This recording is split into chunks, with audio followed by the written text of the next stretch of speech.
We're going to show off our home screens. I'll show you a way to protect yourself online.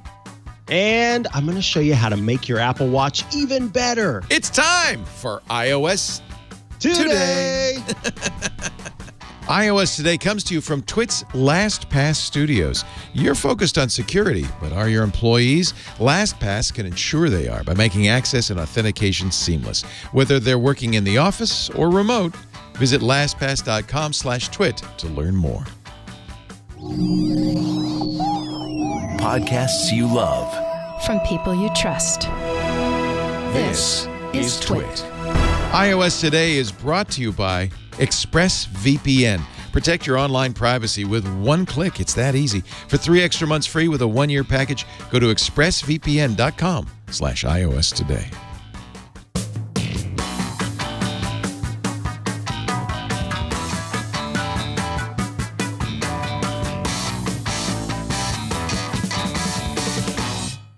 Alrighty, folks, it is time for iOS Today. That guy over there in the studio is, I was going to say Mikah Sargent, but that's not him. That's me. That's Leo Laporte. Wait a minute. You said that's me. That's Leo Laporte. Hi, Mikah Sargent. I'm me. You're you. Hi, Leo Laporte. Hello, everybody. Micah's at home. I'm in my hermetically sealed studio, where I am being a hermit. Mikah, I can't let this go. It looks like you have a bandage on your hand. Let it go. What is going on? Are you all right? Yeah, I'm doing all right. I was making a delicious cake, and I did a foolish move by touching the top of a very hot surface with the palm of my hand. So along with making a cake, I thought I'd, fry up some human flesh and see what that was like. Your own. It's so funny because we're all at home doing domestic, everybody's doing more domestic things, baking. Can't get yeast anywhere. Yeah, it's hard to get yeast. That's why sourdough is so big, right? Because you make your own.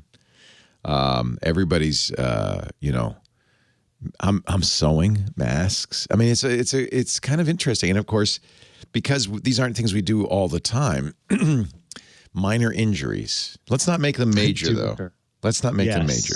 We don't want to go to the hospital. I do not want to go to the hospital. In fact, busy. That's why I pulled out the old first aid kit and the instructions to make sure I was doing everything I needed to do to keep this wound healthy. And it's going to be all right. I don't like the word wound. As opposed to boo-boo. I got to do everything I can to keep this boo-boo healthy. See, doesn't sound so bad. Wound. Oh my God. It sounds like you could be dying. The problem is growing up, boo-boo was a term for something poo-poo. else. Oh, well, yeah. You got to talk to your mom because she's confused the whole matter. Yeah, no, who knows what is what and who is who. Oh, dear. Today, we are going to show our home screens. That is an intimate act, isn't it? It is a little bit. I did feel a little bit, a little concerned about it. I got some heart palpitations, maybe. It's not the wound at the boo-boo. It's my feels about showing off our home screens. But look, everybody has the opportunity maybe to take some time to rearrange the home screen, think about new apps to get, check out the apps that they do have. And so it can be helpful. I know that anytime I've seen someone share their home screen online or talk about the apps that they use on their daily, sometimes I'll find new apps that I want to check out, and it can kind of be a fun peek into someone's life to see what apps they use. It's not just the apps. It's how they're arranged. Mm-hmm. It's how the whole thing is organized. Or not organized. Or not. It tells you a lot about the person's psyche. Yes. Yes. It's like if I shared my internet history with you, my search history or my internet browser history, that would be very... I'd never talk to you again. Yeah, you probably wouldn't. No, it's mostly right now, it's entirely consumed with how to make a mask. It's like YouTube. The good news is now my YouTube recommendations, which used to be for some reason, I don't know, a lot of bikini material. Now, honestly, I'm not searching for that on YouTube, but for some reason they decided that's what I wanted. Now it's just going to be all, how to sew. Yeah. And I love this idea of you sort of creating a Frankenstein mask from taking bits and pieces of everybody's. Because no one ideas. mask is just right. Right. So I have my personal mask needs, and actually so does my wife. So she wants a mask with over-the-ear hooks, like a surgeon's mask, and she wants it to be fairly small. Over-the-ear hooks because she doesn't want to disturb her hairdo, and fairly small because she's got a fairly small face. I want a mask that can hold a beard. I don't have a beard, but I just want a big mask. And I actually really like it it goes like the surgical mask where it goes behind the N95 mask, which goes behind your head. Yeah. I feel like that holds it in place better. My ears, they're I don't know about your ears, but they're floppy. Mine are sensitive. So sensitive. Holding that. Yeah, I don't want it. It would start to rub raw and I would be upset. I wouldn't like it. Even when my hair grows out and starts to touch my ears, it bugs me. So I can't do it. You want the behind the head clasps. And then there's the issue of you want an elastic. That's easy, no tying, but it could be tight. Yeah, and if you don't get the elastic just right, then it's either too loose or too tight, and elastic starts to wear down after a while. There's a little problem that I think is unique to people of my girth, but the elastic digs into my fat on my face, and it makes it bulge out around. And I look like the Pillsbury Doughboy. It's not a Someone wants to go up and go, oh, look at you. So for me, maybe a wider fabric tie might be a better choice. I don't know. I kind of like the tie idea because, again, it's endlessly adjustable. Right. As long as you're long enough. We've just learned that in our county, Sonoma County, up in Northern California, starting Friday, everybody has to wear a mask. If you're not home, you have to wear a mask, and including at work. Mm-hmm. Now, you don't come in. In fact, this is something I'm proud of us. Yeah, done a good job. Early on, we decided, even before the shelter in place, no more studio guests. We really constrained, and we sent people home very early, and everybody has been wearing masks. So the problem is, if I wear a mask during the show, I'm going to sound like this. Not to mention, you're going to think Bane is hosting the iOS Today, which is not a good thing. Although I could start talking like Bane. I think I can't do Bane. I am ready to do iOS Today, Mikah Sargent. So I just keep sounding like Yoda instead of Bane. I can't do Bane. iOS Today you will do. So, so I don't want to get arrested, but I think I don't think anyone wants to particularly. No, I want to break the rules, and I respect the rules because they're trying to protect our health.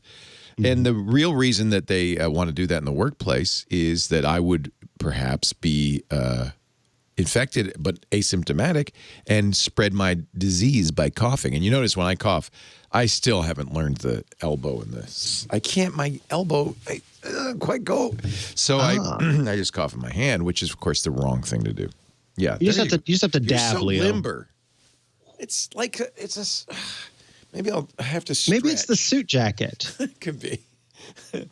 Anyway. I guess I also have very long arms that might be helping me. So when you cough, it's easy. And do you have the habit now? You cough in your sleeve? Yeah, because they started teaching us that in elementary school. Right. And so it honestly is just ingrained. I remember the first time there were some kids who got a little freaked out because they said like a vampire holding up a cape. And some kids were a little scared by that. But I still remember that to this day. And yeah, so I think it's just ingrained in me, luckily, to go there. So yeah, I always go there. And if I'm at home, I'll also take up my shirt.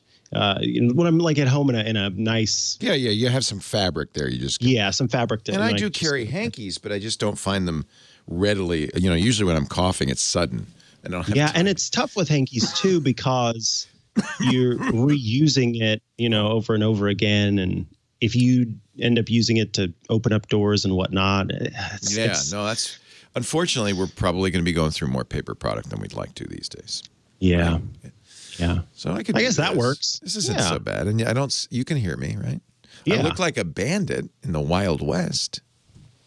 Not so bad. Not so bad. I don't know. So what we're going to try to do, we've got all our hosts, you, Jason, and Ant, are all working out of your house. Right now, they come in to do some of the hands-on shows, but I think what we're going to do is have the hands-on shows, you do them from home. I think we can do that for most of them. Yeah. The issue is going to be showing product. Yeah. So, I mean, I, for example, I've got the current iPhone 11, whatever it is now, the current the iPhone Max. 11, Pro Max. And then I've got the last gen iPhone 10 S, and they both have great cameras. Plus, I mean, so I don't know. We've all got different phones that have incredible cameras on them that potentially can be used. Yeah, honestly, these are so good. You probably could just shoot some video like that. Yeah, I don't know what else would we do. Would you have to? Would we have to all take cameras home? Shoot your own B-roll on an iPhone. You know what? That works great, unless you're reviewing an iPhone. Yes, exactly. That wouldn't work. So that would be troublesome. I'm putting this off because I feel I'm going to be a little exposed here. But should I? Why don't you? Who? I'll show you mine if you show me yours. Yeah, let's see. I'll start here. Also, I'm using, this is kind of fun. I'm using an iPhone right now, my iPhone 10s, with an application called Stream Deck, which lets me set little. It's basically what you have. You have the Stream Deck. I have the hardware. Yeah, you have the hardware one. I've got the software one, and so I'm able to switch scenes on my application using the Stream Deck. This is from Elgato, which was for years the Apple video company, right? And they've kind of switched over. They do Eve now, but this Stream Deck is really owned by Corsair. Yeah. Is Corsair doing the Stream Deck stuff? Yeah, Corsair. Okay. Corsair owns all of that stuff now, including the new lighting stuff as well, which is interesting. Yeah. Yeah, they bought. Well, and it's still called Elgato. They bought everything but Eve, but the home automation stuff. Yeah. Yeah, Elgato Gaming, owned by Corsair. Okay, so this is my home screen, and you can see across the top are folders labeled A through H. Oh my God, you're so anal. All right, this is a reveal. See what I'm saying? It's not about the apps. No. It's about how you organize it. Yes, and I think what you think is that I have them alphabetically ordered inside of the folders. Yeah. That's not the case. Well, why? So, okay. I'll explain. Lori Gill on MacBreak Weekly last week was talking about how she doesn't go to individual apps and tap on them. She uses the search function. I've been doing that for years. I have too many apps, and when I launch my device, I know the thing that I'm going in to do. I don't really keep games on my phone, so for the most part, my device is not sort of an idle time use device. If it is, then I'm going to go to Twitter or Instagram or something like that, or Quibi in these days. And so these folders do not have apps in them that correspond to the letter. It's just I need folders, and so I just make folders in letters. So here are the rest of them, I through, and you can see it has to go down to AF because it's already through Z through Z. Why letters? What? So. Okay, go ahead. Because I don't need categories. I don't need to. It's too much to say, oh, this is productivity tools. It would take way too long to organize. I change stuff all the time. I get new apps. This is the number one gripe I have about Apple's. They call this interface Springboard. That's the, the Finder, the desktop. It moving around items, the jiggle, jiggle, jiggle, drag thing. It's terrible. So broken. It's terrible. If it gets in a folder and it can't get it out of a folder, and then, oh my God, it's awful. And so I just don't want to mess with that. And because, like I said, when I'm going into my phone, I know what I want to do. And so I can just swipe down from the top of the screen, search for the app that I'm looking for, and then head right to that app. Do the letters have any relationship to the app?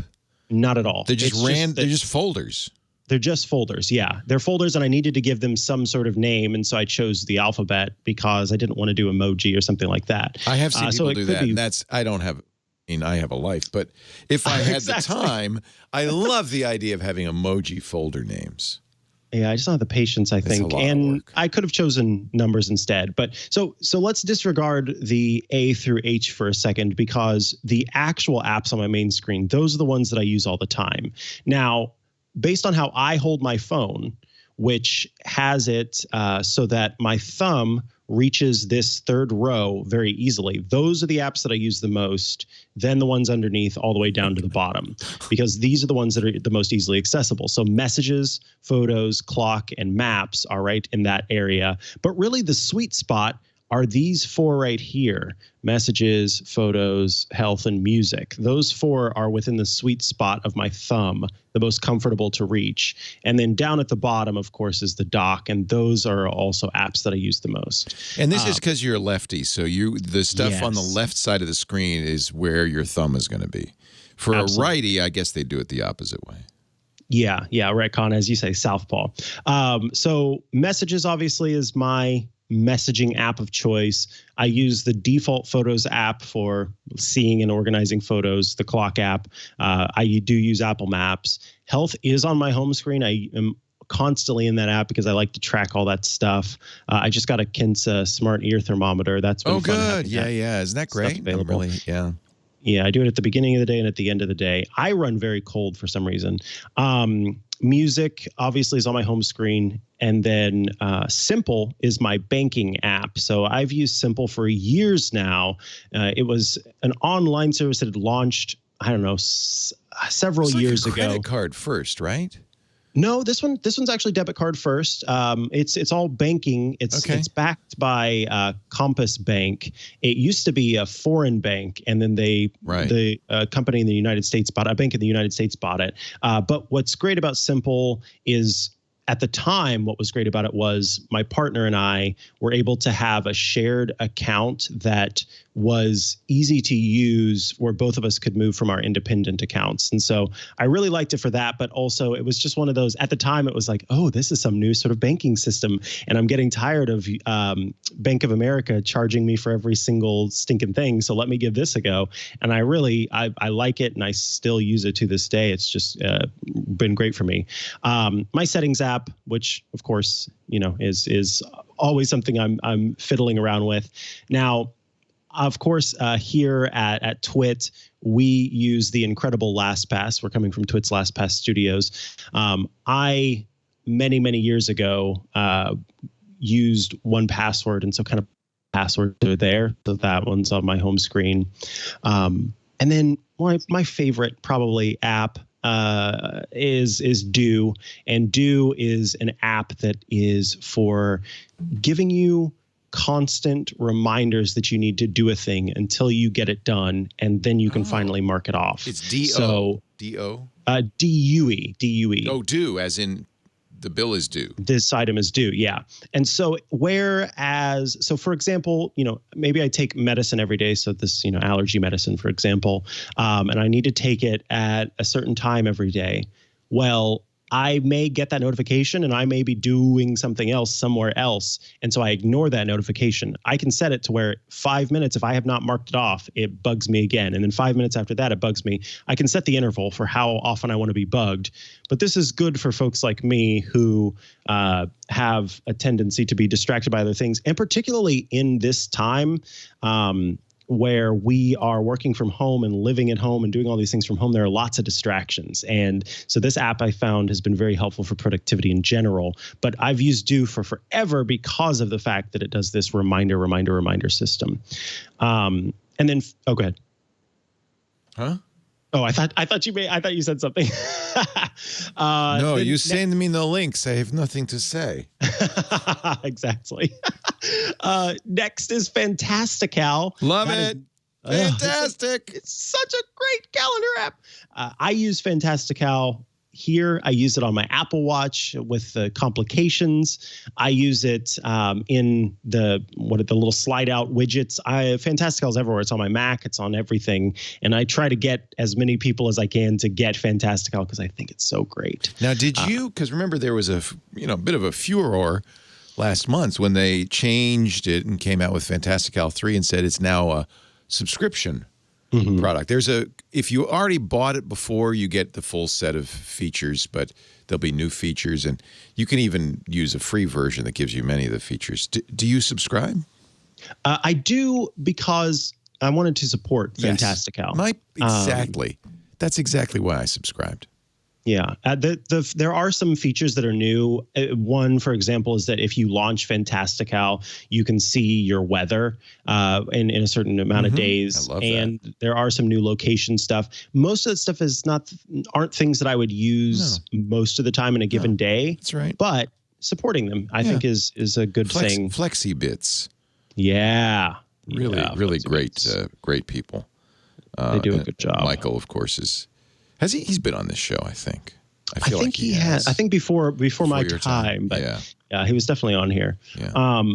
Then, of course, I'm a big nerd. The home app obviously has to be on my home screen. Well, you are the host of Smart Tech Today. Smart Tech Today right here on the Twit TV network. So I've got all my controls here, cameras and things like that right there from the home app. And of course, pressing down on it lets me do different scenes. I'm still a big Instagrammer. I don't post a whole lot, but I do view Instagram. That's kind of my idle use application aside from Twitter. And so it's there. Pocket Casts. I know that you and I both like Pocket Casts. That's my big fan podcast app of choice. We've had Russell Ivanovich, the co-founder of Shifty Jelly, the company that makes Pocket Casts, on this show before, when I believe it was when Leo, you were out. And so he was on. I interviewed him to talk about the history of Pocket Casts, but then also he was a co-host. So that was a lot of fun. So definitely check it back for that. That's a fun thing too about showing. And I'm not in the dating pool, but I bet you that is, I would say, second or third date material. Where you compare home screens and say, and then you see like, oh, I use Pocket Cast too. Oh, I use Fantastical too. There may be 1,000%. Don't you think? 1,000%. Yeah, I don't know. At least for me, it was. I mean, I could say quite literally true? Confirming that. Yeah, when I was dating around, that sounds weird. When I was going on some dates and stuff, I definitely remember going, oh yeah. So let's see what apps do you use? And then I wouldn't ask to go in somebody's purse, but I might. No, if I got to know them pretty well, say, let me see your phone. Just curious. It's to pretty see intimate. What they use. Honestly, I don't know what's on Lisa's homepage, so maybe. At all? Yeah, because anytime, and maybe it's just me, but anytime somebody when they're in studio and they want us to get a picture or a selfie, and they give me my phone, their phone. I'm very careful. Yes. About not looking, and not. Mm-hmm. I don't want to see any texts. Right. And that's even true for my wife. And we're married. We're very intimate. And it's not like I'm afraid she's doing something I don't approve of at all. On the contrary, you trust her. I don't need to. But at the same time, I also feel like, what's on her homepage is her business. Yeah. Well, unfortunately, we're airing our business. But I agree with you, Leo. Well, there's a different reason for that, because we're trying to show people different ideas. Right. For apps and ways to organize and stuff like that. So we're helping people. We have a reason to do this. I agree. Anytime my partner is using his phone or something like that, I'm never, over his shoulder. Yeah. I in fact will often look away to when it's not. Yeah, it's just like, it's your thing. I trust you.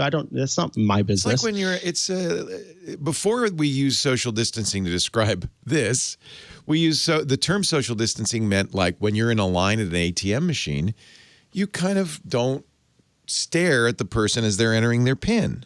Yeah. You kind of look away. Just to the person in the urinal next to you. Don't stare at them either. Really? You're not supposed to do that? No, kidding. Kidding. I do know people, though, who will get in long conversations in the men's room. And I hate that. Yeah, that doesn't. Not for me. No, not for me. Then Cash App is the next one on mine. Cash App is the app for sending, receiving cash. I have to say, I noticed that right away. I thought, he gives people money a lot. Oh, yeah. Send me your cash cash tag. This is cash.me. This is not the maybe more popular Venmo, or is it? I don't know. I'm not young anymore. So here's the thing. I'm an old man. People use Venmo and love Venmo of my generation. And the younger generation, I honestly have no utter clue what they're doing. Maybe they use Snapchat Cash. I don't know. I use Apple Pay with some people to send, you do it right in the Messages app. You have the app there where you can send money. And then everyone else, I use Cash App. People sort of young to older millennials in that range. So I'm on the young side. My mom's like right on the cusp of not being a millennial. I think she is. And so we in that range really do like Cash App, and kind of my whole family uses Cash App. I got my grandma into Cash App. It's very easy to use. It's so easy to use. Yeah. I wish I had my wallet with me. I'd show you. For a while, my sort of, I would put spending money onto my cash card and keep sort of all of my transactions and things like that happening in Simple. And so I had the debit card that Cash will send you. They engrave it, they laser engrave it, and so mine has little dogs on it, and then my signature, or not my full signature, but just my first name. And so there's these little doggies on it.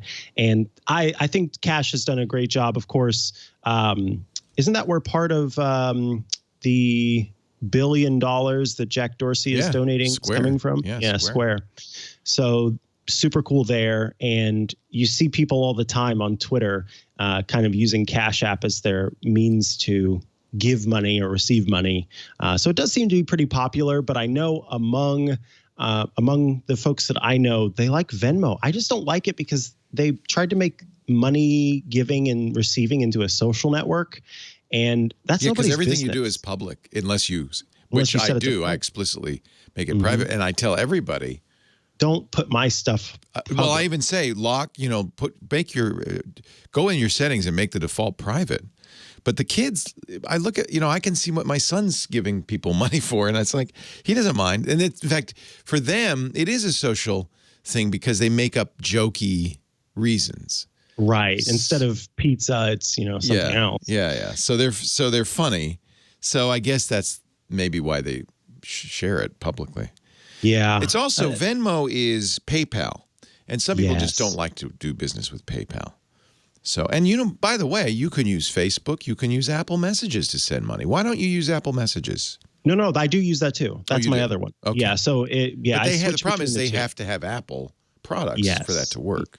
Yeah, and it's a little bit more difficult knowing where to go in the Messages app to get to that and send it. And whereas the Cash App is like, oh, I know how to use an app, and then I can figure things out from there. Yeah. And I think too, the setting up your bank account with Apple Pay Cash is a little bit more difficult than it is with Cash App. And Cash App provides for some different types of transaction services between the two. And so and I know this was interesting. Not a lot of people, but some people are using Cash App to receive their stimulus checks. Yeah. If you go to cash.app on the website, they're making a big deal about that. They've got dancing dollar signs and stuff like that. And some of those checks are starting to come. I've heard people getting their money already. So, if you need it, that could be a boon. That's nice. Yeah. And then the last one here is, and I guess I'll talk about my dock after that. But last app here is Deliveries. And this is my favorite delivery tracking app. So you can see here, I'm waiting. I pre-ordered the child toys. This is the Baby Yoda. I don't know how long ago that was. Way back whenever the show first came out and these toys were first available. And so you can see I still have 29 days to wait for one of them and 57 days to wait for the other. Oh, man. What'd you buy them on Alibaba? No, they're from Amazon, but they were just available for pre-order. And so they haven't shipped yet. They haven't launched yet. Privacy. Mm-hmm. How does stuff get in there? Because I used to use a program, I can't remember the name of it, began with an S, which would do the same thing, but it did that by skimming your Gmail. Oh, no. You do this manually. Yeah, I realized. So this one, you're entering it manually. Yeah. So I copy Amazon, for example, I can go into an Amazon page. So I go to Amazon.com on my phone. I go to orders, and then I go to the order page. I tap the share sheet button, and then I say add to deliveries. And then it uses the order code number to create an entry. So you can see here. It was really useful to have it do it automatically. I mean, that was neat. Yeah. That is super cool, but again, the privacy implications there are kind of worrisome. And deliveries, I like too that it integrates with your calendar. So I have a calendar devoted just to deliveries so that it shows this is when this product is expected to arrive. And I can just check my calendar and say, oh, today is when that dish brush I ordered on Amazon is supposed to arrive, or this is supposed to arrive. And it has information too. I don't want to pop into it because then it's going to show my address, but it has a map across the top. Well, in fact, I can show with this one. You can see this map up at the top. That map will show you the locations from where it comes to where it goes, and then provide the information in between to give you what you're looking for. So yeah, you can see here I've ordered this excellent grooming kit that includes safety scissors and some nail clippers and things like that from Manscaped, and that's supposed to arrive in 3 days. But yeah, I like deliveries for the tracking and then archiving afterward. I've got all of my deliveries in there in the archive. I can go back and go, oh, I don't think I received that package, or oh, what was that I ordered that time? And it's all available here. My shame, my eternal shame for all the packages I've ordered is right there in deliveries. The program I used to use was called Slice. Slice. And Rakuten bought it like they bought everything else. And now the Slice app is for pizza delivery, which is really a much better use. That's funny. Yeah, Slice was cool because it would see all the receipts, and if you had everything going through Gmail, as I did at the time, I don't anymore. But at the time, it was not the same thing. I used to use a lot of things like that. TripIt used to scan my Gmail for trip planning. Yes. And I loved the idea that would just kind of automatically do all that. But then I realized that they were using that information. They were looking at all my emails and selling the marketing information, not just from the delivery ones, but everything else. Now I just have a kind of ad hoc where when I have a FedEx account, a UPS account, and I just say, text me if the package is on the way. But it doesn't happen all the time. Same thing with Amazon. I say, yeah, send me texts when the package is on its way. Yeah, that works pretty well too. Yeah, gosh, I get so many deliveries nowadays. So you get a lot of texts. Well, no, I don't. And I think if I used Deliver, I would get I see. Way so too many notifications. Yeah. It'd be less useful. Show us your dock. Yeah, so the dock is the last part. Slack is on my dock. Now, we should talk about what does the dock mean to you? So the dock for me, it used to mean these are the apps that I use more than any other app. Because they're the ones that are always on the screen, no matter what page you're on. Screen I swipe to, they're there. However, when I started to consider how I use my device in my hand, then it sort of shaped the way that I started organizing things. And instead of it being the apps that I use the most, it's more the apps that I want to be able to access no matter where I am or what I'm doing on my phone. And so those are sort of the productivity apps. Those are the apps where, for example, Mail, I'm checking my mail or Safari, the browser. It just needs to be available no matter where I am on my phone, even though it is a bit of a reach to go down that far and get to it. Those are the ones that need to be able to be available at all times. I'm curious whenever we get to yours, how you feel about the dock, but Slack is my first one. It's on the bottom left. This is the one that I use for work, but I also use for fun, so to speak. So I've got... Yes. By the way, I've been meaning to talk to you about that. Exactly. It's also the place where I have the Relay FM network has a Slack of which I'm a part. So you have other people besides just Twit on your Slack. I do, yeah. So each of those groups, some of them are for podcast stuff. Some of them are just friends, and some people use a Discord server or I don't know, an iMessage conversation. But Slack is really the place where a lot of my internet friend communication takes place, even outside of work. So yeah, Slack is the communication app for all things for me, depending on who I'm talking to. Remember in the old days we had programs like Pigeon and what was the different names? There was one, because we had this problem in the early days of instant messaging where you would have an AIM account and an ICQ account. You'd have accounts on money. So you had one app, Pigeon was my favorite, where you could get them all. We need that because now I have a whole folder of messaging apps. Yeah, and everybody's messaging you in different places. It's just it's not. Oh, ideal. that would be really nice to just have one messaging app to rule them all. One messaging app to find them. One messaging app to bring them all in the darkness, bind them.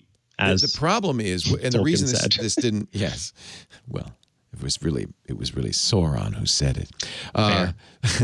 No, actually, it was Sauron's monster. Sauron's monster. Thank you. I don't know. It's on the ring. That's all I know. It was probably some elf. Really, let's be honest. The reason that doesn't happen, and the reason those apps went away, is because in the early days there were APIs for all these different messaging platforms. They didn't mind. They wanted to interoperate. Oh. Then they realized, wait a minute, no, we want to lock people in. So there's no way you can share Facebook Messenger with another app anymore because Facebook says, no, you got to have the Messenger app. In fact, I recently reinstalled, just during the COVID crisis, I reinstalled Facebook and Instagram to keep in touch with friends and family. And I noticed when you put it on your iPhone, they make you install the Messenger app. It's terrible. You can't get messages in Facebook anymore. Nope. They make you get Messenger. I think it's evil. Very evil. So I think it's entirely evil. I agree. And I thought, I know that's been the ongoing joke, but that's the other one. Trillion was very popular in Windows. Oh, okay. Yeah. I thought you meant a person who was an elf. No. You're going back to the elf reference.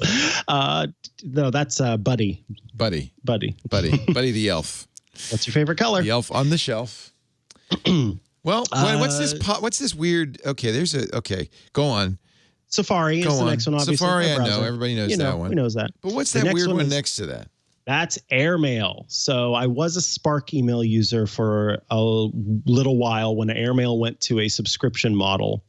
But I got Airmail again because I just missed it. Airmail is a very powerful mail application because it has integrations with so many different services. It lets you connect to deliveries very easily. It lets you integrate with Google Docs. It lets you, it's a very powerful platform that makes extensibility possible to a number of different platforms. Your note-taking app, whatever that might be, your to-do app, your calendar app. So it works well with Fantastical for quickly adding events from the calendar from your email to the calendar. It's just very, very good at what it does. And so I went back to it, even though I stepped away for a while. I missed it so much. So I had to come back. Exactly. So Airmail is my baby there. And it's in the dock because I use it all the time, obviously, for checking my email and tracking it. You notice there are no badges on this home screen. Yes. I don't. The only thing that gets a badges. badge is Messages. Messages gets a badge, but everything else is badgeless because, I'm with you. Me no like badges. And then the last one's Twitter. And the last one's Twitter. For obvious reasons. What I note something very interesting. Okay. No phone app and no camera app on your front page. Correct. What the heck? What do you... Your iPhone apparently is neither a phone nor a camera. It is a camera, but there are so many other ways. There are so many other ways to get to the camera rather than using the camera app. Why put an icon on the screen, that precious real estate? So what do you do? Double tap the on-off switch? No, I can get it from Control Center, which lets me do a bunch of different things. Work. But my favorite... How do you get to the camera? Yeah, tell me all the ways. It's when the phone is locked and I just tap on the camera app. That's what I do. Because it is on the lock page. It's on the lock screen. Yeah. And so that's what I do is that anytime I want to get to the camera, I just quickly hit that side button to lock my phone and then tap on the camera to get to it. So it's just, again, there are other ways to get to the camera app that not taking up my 1, 2, 3, 4 by 4 dock icons. Precious slots, exactly. And then phone. People know if they try to call me, they're not going to get through to me. So don't. Everybody knows don't call Mike. Not a phone. What are you talking? Yeah. What you talking about, Willis? A phone number? I don't have one of those. I've got a text The other thing number. I noted, you have many, many pages. I do have many, many pages. Is that just because you have many, many folders? Well, it's because I got lazy after a while. Oh, yeah. These are all things you installed for the show. Yeah. Oh my and God. So, I stopped so these are all things that you would actually want to use. Yeah. Oh, you're one of those. Okay. So there are people when you get on the Zoom, right? Their bed is made, their room is tidy, they look so clean and elegant. But that's because they've shoved everything in a corner. You're a corner shover. You are. I am.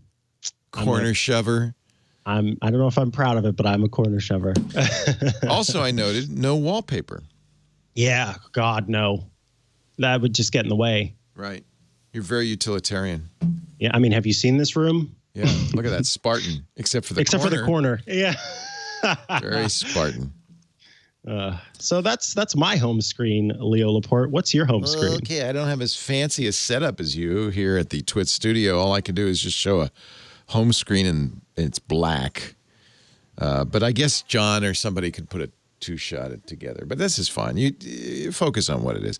So first of all, unlike you, I'm not a corner shover. I have 3 pages. The front page, all the folders with actual names and categorization is on the second page. And then the third page is, you can kind of see a theme here, the security stuff, LastPass and Authy and Authenticator, ExpressVPN, the App Store. And then I have an Apple folder, where's all the junk from Apple that I don't use, except for Watch. I do use Watch. That's why it's the first one on the corner there. But it's like this is where I put the Stocks app. I always feel it says something about a person where their settings app is. Yeah, I don't have it, even though it may be the thing I use the most. It's not on my front page. It's on the last page. But it's not, because I only have 3 pages, Mikah Sargent. It's not hard to get to that. And I don't do the swiping. I just do the search. So you actually I don't want to do the search. I know where everything is. Swipe and go find. Yeah. Interesting. I don't have to search around. I know where it is because I have audio, blog, edu, cameras, controls, food, galleries, games, health. It's, by the way, do you notice something about this? Money, photo editors, productivity. Also alphabetical. Security, shopping, storage, travel, TV, utilities, video, and wallet. Now, I've used these categories for so long because not every, I mean, what is productivity? Well, pretty much that's a catch-all for everything. So there's a lot of apps, so I do have to know. What's Bond? Oh, it's a program I never use, but I pay $5 a month for. You have some of those?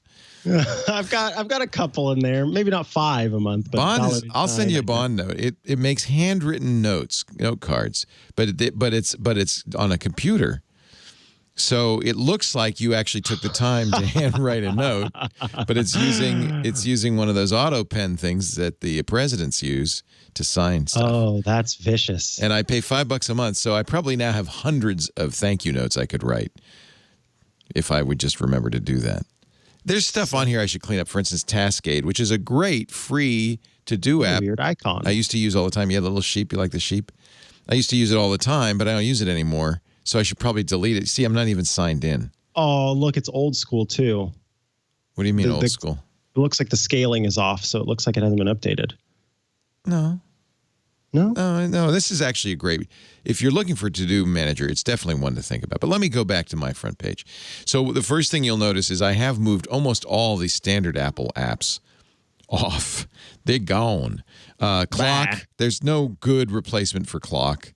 And I use that a lot, by the way, to time commercials, to set alarms. I don't use the bedtime feature. I probably should. I like this feature. A quick mention there is that I have an episode of Hands on iOS where I explain everything about the clock and all of its features, including bedtime. So check that video out. It's quite a nice little app. So, and I found no third-party replacement that's better. The other one I have on here, of course, is Safari. And Safari is, I was just looking up FlexiBits, coincidentally. Safari is, I have other browsers, but my app cap will tell you why I continue to use Safari. I used to use Firefox Focus and other, kind of more privacy-focused browsers, but I'll explain that in a little bit. Instead of weather, this used to be Dark Sky. Now it's Snowflake, which was an app cap. I remember that, yeah. It's a really nice weather app, $5 a year. They do use the Dark Sky API, so they're going to have to, but they also offer AccuWeather, the weather company. If you're looks like you already changed it, yeah. Yeah, I actually just chose automatic, and that's the weather company, the IBM. Oh, I see. I prefer dark sky, but and in fact, I preferred the app. But if you're a dark sky fan, this is a very credible alternative to it. Really, it's for people who are weather nerds. I mean, look at the detail. It's gray. So, and I like the forecast because it says abundant sunshine today, winds west-northwest at 10 to 15 miles an hour. 10% chance of rain, 76 the high, 45 the low. You really get a lot of information. Dew point, What's civil? What's that mean? Civil is, so these are different, sunrise and sunset have different meanings depending on so whether nautical it's nautical. sunrise. It's a little earlier than the normal sunrise, and civil is as well. And so it's moonrise. The second one is moonrise? Yeah, moonrise. Sun, moon, civil, nautical, and astronomical. Interesting. Yeah, I have no idea. But anyway, twilight. Twilight is at 8:13. There you go. Just so you know. Just so you know. So that's Snowflake. Snowflake weather. Love it. A lot of detail. A very credible replacement for dark sky. You see, like you, I'm using Fantastical. And I let Fantastical badge because it puts the date. And if you're not using Apple's, the only reason you use Apple's calendar is it's the date. Then with the clock and the date, you have a date and time on your front. Otherwise, you don't. So I let it use the badge for the date. I wish this is one of many complaints. Hopefully we'll get widgets. Oh, my God. Just one of many complaints I have about the iPhone interface. And yet, it's the phone I use because I feel safe and private with it. But boy, they really need to update it. And I'm hoping, iOS 14, we might get real widgets. Card Hop replaces the contacts. And this is from the same folks. This is from FlexiBits. And so it's I think, a very nice contact app that does a lot of things I really like. Just slightly better, I guess. I mean, contacts is fine, but this is slightly better. For to-do, I use AnyDo, and we talked about this before. This was one of my picks, and the reason is the AnyDo app can be spoken to using Google. You can have to-dos go directly to AnyDo, so I like that feature. It also seems to have good sharing, and then I loved how it automatically organizes grocery stuff. Into I can have grocery lists. Yeah, categories. And here's my grocery list. And by the way, and I obviously have nothing to shop for since I don't go to the store anymore. The other thing I really like about AnyDo is there's a desktop app for Mac, for Windows, for iOS. There's a web page that effectively is a progressive web app. So AnyDo is really, for me, it's really important that everything be cross-platform. I got to have cross-platform because I use all different operating systems. AnyDo is also on Android. Canary is my email. This is a Mac-only Canary, Mac-only tool. And the reason I use Canary is because besides being a nice email client, it's not as pretty as Airmail, but it supports, which I really like, it supports PGP encryption and signing. Gotcha. And I try to sign all my emails so that if people get email from me, they know that it's, here, I'll show you when I start an email. That reminds me, I need to ask you to help me I don't know how to generate a key. Yeah, I'd love to know help you set that up. So this is, when I send an email out, you see this little padlock here. It's automatically signed with with my PGP key. That way, people can validate the email, not only that I sent it, but that it was unmodified on the way, because the key also has the contents of the mail. And if I'm talking to somebody that I can encrypt with, that's handy. So very nice. You see it also when I start a message, it knows who I send messages to a lot, so it offered me some standard people. I'll throw that one out. So Canary Mail, there's a lot of nice features to this. I don't think it's free. Safari, you know about. Notion, we've talked about before. We're using Notion more and more. This is probably the most amazing note-taking tool I've ever used. Just fantastic. And, of course, because it has desktop apps, it has a web app, I can use it. It's pretty. It has lots of great content and features, database features and so forth. And I can set up, this is my COVID page where I have my temperature readings, my journal of the plague year. Now, is that automatic? No, it's hand entered. Someday they keep promising when we talk to them, I'm going to ask them. It's the first question. Where's the API? At some point, this really will take off. Notion will really take off. when there's an API. So things like that can be automated. This is an embedded web page. This Sonoma County. That's why it doesn't look so great on such a small screen. But this is this is always up to date. So yeah, you can embed things. In fact, as you can see down here, I've got YouTube videos embedded that just play right inside. Well, maybe they don't. They play right inside the. In December. I see. I'm airplaying. That's why it didn't like the other one. Yeah, it's been weird. So that's Notion. Highly recommended. Free for basic use, $4 a month, $48 a year. For unlimited use, I think it's the best thing ever. And any Notion page can be made a public web page. So I've done that with a few of my pages. People were asking me, because I was using the Steve Gibson vitamin method. They were saying, what vitamins do you use? So I published this page as a public page so that I could just send them a link, which makes it a lot easier.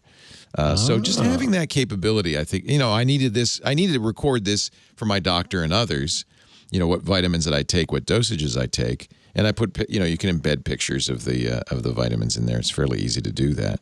But I wanted to be able to share it. So there's a setting up here. If you hit the menu page, you can lock a page so it can't be modified. That's very handy. And then you can make a link. And so you can actually set it to be a public page and then send people the link. It's a long link, but you could make a URL shortener version of it. So that's kind of fun. That's Notion. I should go on, and I will another time. I have Apple Photos on my front page. I was surprised you didn't, but then again, you don't have the camera on there either. And I have Google Photos as the two galleries I use. The reason Google Photos is on the front page is it has to be open periodically to copy the photos up to Google. You want to see a picture of why is it looking like that? That's not what I'm seeing. There's my son. He's an Italian playboy, just back from Italy. No, I'm just kidding. I don't know why this doesn't AirPlay very well. I'll show you what it looks like. I think Google Photos is trying to be smart about things, and it's saying, are you trying to share a video stream? So that's what I'm seeing. Interesting. Yeah. I think it's weird.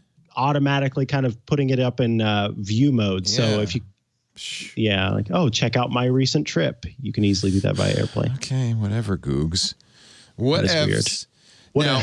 Now, you had music on your front page. When I'm listening, I'm almost always listening to audiobooks. So Audible's on my front page, and then Downpour, which is another audiobook service. I was going to ask about Downpour. I was curious. Yeah. So it's just another one. One of the reasons, the only thing that Downpour's app is not as good, but the only reason I like Downpour is because you can get unencrypted books. Not all the books, but some of the books are unencrypted there, which means my friend Cory Doctorow, who doesn't want his audiobooks to be sold encrypted, only is on Downpour.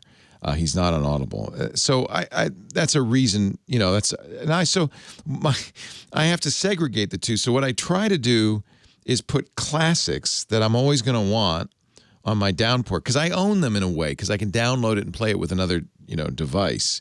So the I kind of try to keep classics on here.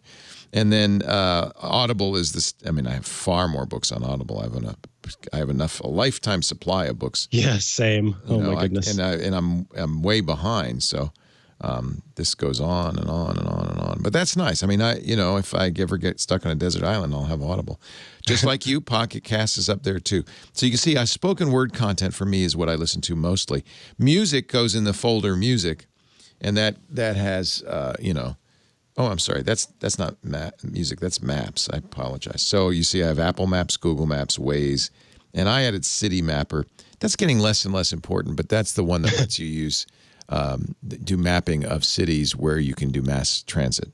But now that information's on Google Maps, it's probably less useful. That's my music folder. Apple Music's there. So is YouTube Music. Then Google has now replaced Google Music with YouTube Music. They just did that over the weekend. Prime Phonic, we've talked about that before for classical. Vox, I love. Everybody should have Vox. It is a high-resolution music player on iOS and Mac OS, and they even let you store your music up there. So I'm a big fan. I love this. Billy the Kid, my favorite Western ballet. So this is my music is in Vox. Sonos, of course, because I have to control my Sonos player. Pandora, sometimes you want radio. iHeart, because I work for them. And then that's the Boom. That's that Brian Eno app, which we talked about a couple of weeks ago. News has its own folder. So you see, I really do name the folders. And the reason is I know I'm open up my phone and say, oh, I want the news. I know I can jump right into the news. And unlike you, when I use the phone, I'm a two-hander. So I hold it in my right hand and I point with my left hand. So the position on the screen for me is not as important as it is for you. I'm not trying to do this. Gotcha. So news, the one I go to right away is Google News. I was curious which one. There's no Apple News on there. Yeah, see, that's my baby. I hate Apple News. I hate it. You can't link out of it. If I send you a link, you have to open it in Apple News. That's nuts. This is one of the things I like about Google News. They pick the top 5 stories based on what you've read in the past and your interest, but they also have a completely unedited version of the headline. So you can get it from every source if you say view full coverage. So they have both editorial decisions and non-editorial decisions. So to me, Apple News is way too opinionated about the news. So I don't like the choices. I don't like you can't link out. New York Times, Wall Street Journal are also there. This is Net Newswire. Brett Simmons, great newsreader. He sold it. They sold it back to him. He's brought it back. It's a free newsreader. So this has gone back. This is brand new back to my my iPhone because it's just a great newsreader. It's RSS feeds. And one of the things I have to do is keep track of the latest tech news. So that's right up there. New Yorker, I read it. If I need I don't like to read stuff on my iPhone, but occasionally, I want to read an article. It's nice to have the New Yorker there. They have great both fiction and nonfiction. TuneIn Radio is my general choice for things like streaming. I can listen to streaming news, for instance. I can listen to Twit Live. I can listen to radio stations. I can also listen to podcasts. Look, Smart Tech Today. That's one of my favorite old podcasts right there. Smart Tech Today. Matthew Cassinelli and I are back. Isn't that nice? So, and I pay for TuneIn Pro. I really like TuneIn Pro. To me, the $100 a year is well worth it. This is something people probably aren't well aware of. I subscribe to. Yeah, you know about it, I guess. No, I just saw that and thought that's interesting. Jessica Lesson's The Information is, I think, really it's expensive. It's $400 a year. But it's some of the best tech reporting out there. Many of the stories we talk about are originated at The Information. So they made a little app, which I think is a clever app. It's just the top 10 stories in tech right now. Now, do you have to have a subscription for this? Probably not to get the app. Probably if you want to read the full story, yes. Gotcha. But I don't, that's a good question. I don't know. I really think that this is I want to support Jessica because I think what she's doing is really important. And this isn't the best app in the world, but it's a pretty nice app. And they have their own podcast. So they've put that in there. But I just love the idea of having just the top 10 news stories that I can just go to right away. That's extremely handy. So that's top 10 CNN, and then I have a second page with NBC, CBS. Oh wow, Google Apple News is literally not anywhere on your. I have a folder for that back here in the Apple junk pile. Your crap folder. The crap folder. Wait, you don't even have it there either. Where is Apple News? I think you deleted it. I must have deleted it. Wow, you really hated it. It's unusable. I pay for it because Lisa wants the magazine, so but that's for her, not for me. I'm going to move quickly because we're going long here. This is the social folder. All the obvious things. For Reddit, I don't use the Reddit app. I use an app I really love like. Apollo. Yeah, called Apollo. Really good choice. Oh, great. So usually this is the folder I go to when I wake up in the middle of the night. I'll read Reddit. I might look at Instagram. I might look at our Twit community, the forums. What's a Threader? Threader is kind of no, this is good. Ask me. This is there isn't really a great Twitter app for iOS. I'm a TweetDeck fan on the desktop. I wish there were. I wish TweetDeck were still around for iOS. So I have to use and this is what Twitter wants, the traditional Twitter app, which is a crappy way to read Twitter. But Threader's kind of cool because you know how people, I don't know why they do those 23 tweet things. Yes. Threader consolidates them into what it should have been in the first place, which is an article. So it's a thread thread grouping. Thread grouping. And you can request, if somebody isn't already requested it, you can request that if you're reading a thread, say this should be on Threader, there's a simple thing you just @Threader app and they'll turn it into a thread. But they also have these are the top threads from yesterday. Okay, so these are based on what, like trending and what people are favoriting and stuff like that. Yeah, Oh, that's and then you cool. can pay and get even more. But this is such a time saver for people because I hate threads. I really do. But especially now as we're trying to keep up on COVID, I follow Jeff Jarvis's COVID list. So for some reason, people persist in trying to post what should be an article as a series of tweets on Twitter. It baffles me. I don't get it at all, but Threader solves that problem.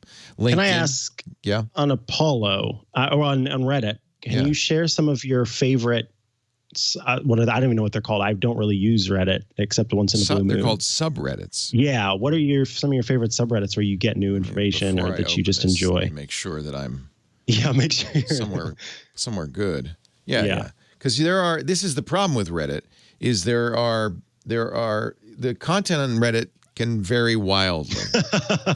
Some of it's really good and some of it's not so good.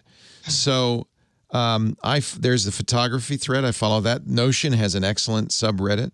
So it's reddit.com/r/ in this case Notion SO because that's their full. There's another Notion, I guess. Manjaro Linux, the Linux I use. Here's /r/politics. /r/coronavirus, which, by the way, kudos to Reddit. This has become an excellent place for quality information, not bogus information. The moderators in the /r/coronavirus are very, very, very good. And so what you get here is stuff that you can trust, not, bogus therapies or silver you should drink. I think people sometimes think Reddit isn't, a very good place for that kind of stuff. But it is if you're in a well-moderated subreddit. It really depends on the moderators and the standards for the subreddit. Self-hosted for people who do their own hosting. It's a great geek one. I'm a fan of the Clojure language. In fact, I follow a number of languages on here. Ubuntu, Linux, Mac OS. This is a great one. There's also an iOS. Racket's another language I'm a fan of. Do you follow any of the sort of like learn something new today or I don't know, first time ever? A few of them. I wonder if Not really your space though. Yeah, I mean, I wonder if there's a way to list. Yeah, this is the listing. So before that was subreddits, which you can subscribe to groups. People can make a subreddit. Here's the ones for which I'm a moderator, but people can make a subreddit that is a combination of multiple Reddits. So it's worth checking those out because there might be a tech subreddit, for instance, that has 20 different other Reddit groups in it. These are the ones I moderate, or in theory, I'm moderator of. That's our shows. And here's the ones I subscribe to. And you can see I subscribe to quite a few. There's Cord Cutters. Life Hacks is a good one. One of my favorites, Maybe. There's a couple of subreddits. There's yes, and no. And yes always ends well. No always ends badly. But the name of the group tells you what you're going to see. Maybe combines yes, and no. So you don't know how it's going to end. Sometimes it ends well. Sometimes it doesn't. This is a really old one. Can you do it, Kitty? Yeah. I don't know why Super Mario's having a cat jump through a hoop, but so these are fun because you don't. Oh, I don't know what's happening. Okay, let me go back and you can watch this on the big screen. My dad is a professor, so I thought I'd give his students a laugh while he's trying to teach. So the kid is walking by first as a surfer, then as a graduate, So when I need some entertainment, does his dad not recognize? Apparently, Dad doesn't know what's going on. Oh, he's probably screen sharing. Yeah, Dad's maybe is a great place to go. Now he's an explorer. The dad seems completely clueless. Yeah, he doesn't know what's going on. Now he's got a hunting bow and he's going hunting. This is the kind of thing I would do. That's hilarious. Yeah, so he's Zoom bombing in real life his father's Zoom class. Oh, ninja. Oh, somebody let him in on it. He shot the ninja. So that's why it's maybe. You don't know how it's going to end, do you? Oh, I'm going to have to follow that. That's funny. I love maybe. You know, Reddit is one of those things that on first glance, you might say, oh, that's terrible. But really, if you follow the right subreddits, it's much like Twitter. There's really good stuff. Photography's great. Privacy tools, I follow that because those are the real paranoid ones. And I like to read what people are really worried about. Self-driving cars. Another one for people who are really paranoid, Stallman Was Right, in which they're constantly berating. There's Shoshana Zuboff, berating big tech for invading our privacy. There's a very good tech news one and technology. This is one that you would like. Today I Learned, TIL. And these are well-known in many cases factoids that people have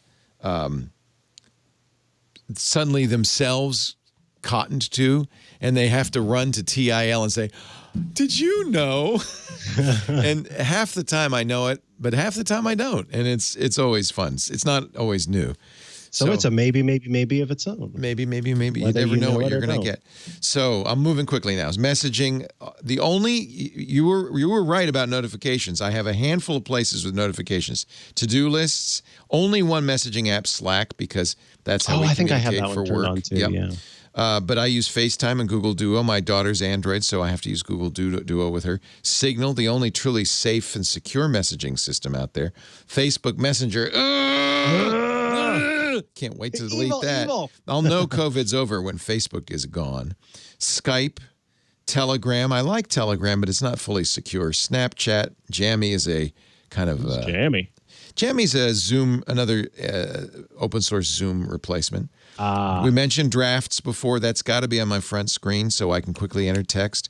Keybase, I've also mentioned before, is a really great way to. In fact, when we get your PGP key all set up, we'll put it in here in Keybase so people can follow you, know when your key's changed. But also, there's completely secure chat. I mean, totally secure. You can have secure web pages. I also use it for Git. There's a lot of, you can have team chat like Slack. Keybase is free and is an amazing service. I just really honor them. There's my Kinsa app. I don't have the health app on the front page, but I have Kinsa and Aura. Both of these are, Kinsa's measuring my temperature, Aura's measuring my sleep. You want to see how bad my sleep was? 68 is my readiness, which means my sleep score is probably terrible. Let's see my sleep score. Sleepless night? Question mark? I 56. My sleep score. 5 hours only? But I went to bed at 10:44 and got up at 6:14, so I was in bed for more than 7 hours, 7.5 hours. But I guess a lot of wakefulness. I don't know. And then they give you like things like, okay, well, you didn't sleep that well, but today's a new day. This is why people can't sleep. I don't want to know this stuff. I really don't. My readiness, though, is valuable. And the main reason I do this is to track my body temperature. So I forgot to put the ring on last night, so it doesn't have the temperature from yesterday. But this is valuable to know because as your temperature goes up, it means something's going on. Could just be stress, but it could also be illness. So in addition to the Kinsa daily temperature measurement, this is a constant tracking, and what it's showing is the change. So I'm up a little bit, but it's not significantly up. It's up 0.5 degree. Respiratory rate, you've talked about heart rate variability. Mine isn't as good as it ought to be. The more variable, the better. It should be up here around 40. It's not, but I'm an old man. What do you want? What do you want? What do you want from me? I don't know. Finally, let me show you Jitsi Meet. Jitsi is the replacement, I think a very good replacement, for Zoom. It's free. It's open source. I'm going to log in here, so let me hide my thing. So I've created a Jitsi, and we can have My family meets in there. I had a long conversation with my daughter. I shared a YouTube video with her in there. You could do screen sharing. I'm a fan of Jitsi, and I run my own server out of the house, so it's completely private, end-to-end encrypted, and the only place it's decrypted is at my house. I just think Jitsi is a great solution. That's why, as you can see, a number of the things on my front page, in fact, this whole bottom row, are more about COVID than anything else. They're more about the current situation. So that front row may change. The dock, phone, and camera. Why wouldn't you have them? Apple Messages, too. The only deviation is instead of Safari being there, that's the default dock, I have Google Hangouts because I still have some Android. I still use Android, so I can't use Messages on Android, although I do use something called Air Messages. It sort of works, but Hangouts works everywhere. So I have a Google Voice number. And I thought they were getting rid of Hangouts. Is it just not for Google Fi users? For Google Fi users, they're still using it as one of their messaging platforms. I'll be sad because right now Hangouts is the only program I can use that's on iOS, Android, macOS, Windows, and Linux. And so, and it's tied to my Google Fi number, which is my number I give out. So text messages to me go everywhere I am. That is a great feature. I'm not Apple only. And if I were Apple only, I'd use Messages. It'd be fine, but I'm not. And then I do have the camera on the front page. You see I have all my folders here, and then I have the security and the settings and the stuff like that there. So that's my homepage. It's a little different on the iPad, actually. You didn't show your iPad.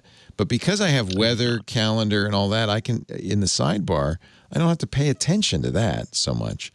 And I use the Mac differently, like Kindle's on the front page because I read. My photo editing stuff's on the front page because I do photo editing on here. I have a terminal program on here. Well, let me log in, which is awesome. There's our chat room, which is running is actually not running on the iPad. It's running on my server at home. And this terminal program is logged in via SSH to my server at home. And there's the chat room. So using WeChat. Nice. So this is a very different tool for me. And when we get the new keyboard, it'll be even more different. You know, I don't want to do crossword puzzles on my phone. I do sometimes, but I much prefer to do it on iPad is a great crossword puzzle platform. So it is kind of different. Lightroom's on here.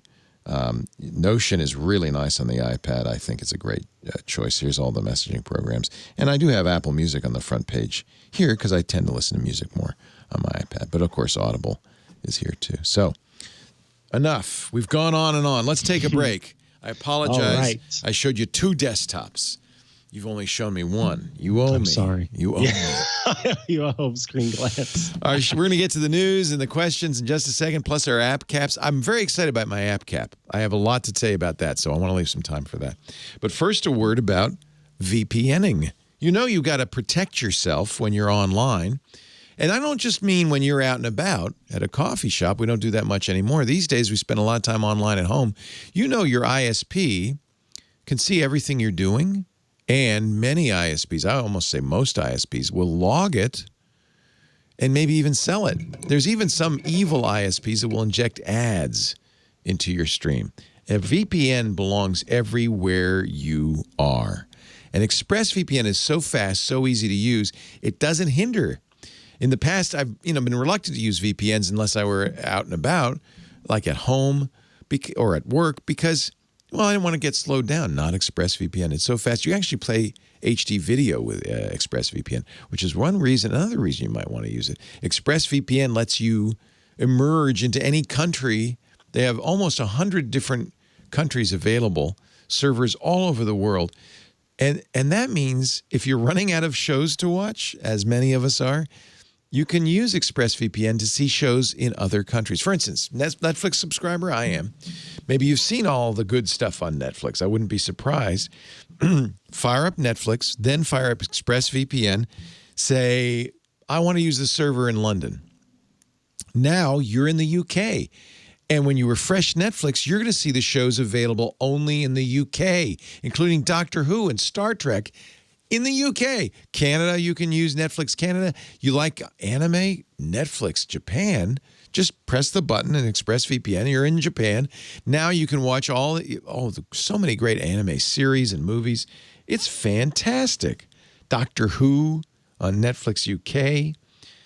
I think ExpressVPN is a great solution for your privacy, yes, for your security, absolutely, but also for watching more TV. ExpressVPN is so fast, it's so easy to use, and it's, by the way, it's not just Netflix. It works with almost all the streaming services: Hulu, BBC's iPlayer, YouTube. So, you know, we're stuck at home, but you can still travel the world with ExpressVPN. And by the way, iOS, yes, Android, yes, Windows and Mac, yes, but also many media consoles, smart TVs, everywhere that you would be watching content, ExpressVPN's there.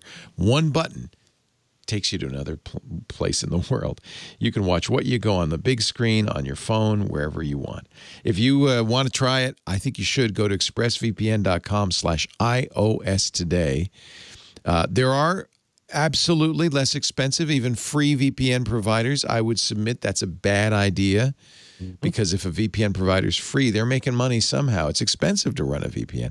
ExpressVPN does something really cool, too. They have something they call the trusted server technology.